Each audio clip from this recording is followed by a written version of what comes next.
After Tatiana and Anthony had left the house where they were staying to come to the bay, they heard loud voices next door. 2 women lived there, a mother and a daughter. One was 40, the other 20. "They're fighting again," said Anthony. "You and Dad don't fight." Fight? Would that they fought. Alexander didn't raise a semitone of his voice to her.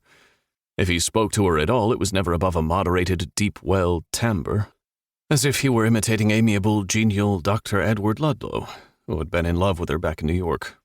Dependable, steady, doctorly Edward. Alexander, too, was attempting to acquire a bedside manner. To fight would have required an active participation in another human being. In the house next door, a mother and daughter raged at each other, especially at this time in the afternoon, for some reason, screaming through their open windows. The good news, their husband and father, a colonel, had just come back from the war. The bad news, their husband and father, a colonel, had just come back from the war. They had waited for him since he left for England in 1942, and now he was back. He wasn't participating in the fighting, either. As Anthony and Tatiana came out to the road, they saw him parked in his wheelchair in the overgrown front yard, sitting in the Maine sun like a bush while his wife and daughter hollered inside. Tatiana and Anthony slowed down as they neared his yard. "Mama, what's wrong with him?" whispered Anthony. "He was hurt in the war." He had no legs, no arms. He was just a torso with stumps and a head. "Can he speak?" They were in front of his gate.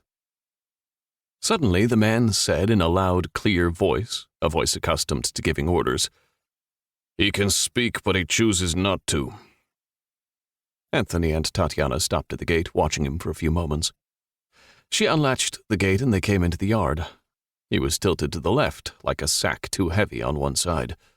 His rounded stumps hung halfway down to the non-existent elbow. The legs were gone in toto. "Here, let me help." Tatiana straightened him out, propping the pillows that supported him under his ribs. "Is that better?" The man said.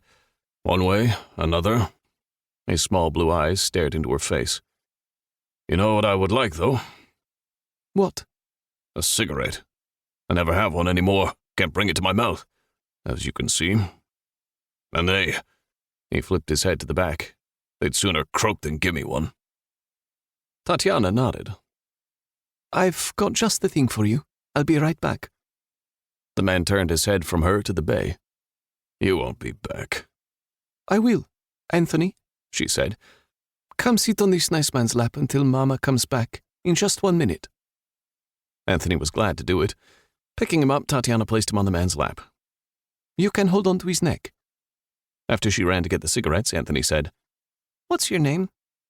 "Colonel Nicholas Moore," the man replied. "But you can call me Nick." "You were in the war?" "Yes, I was in the war."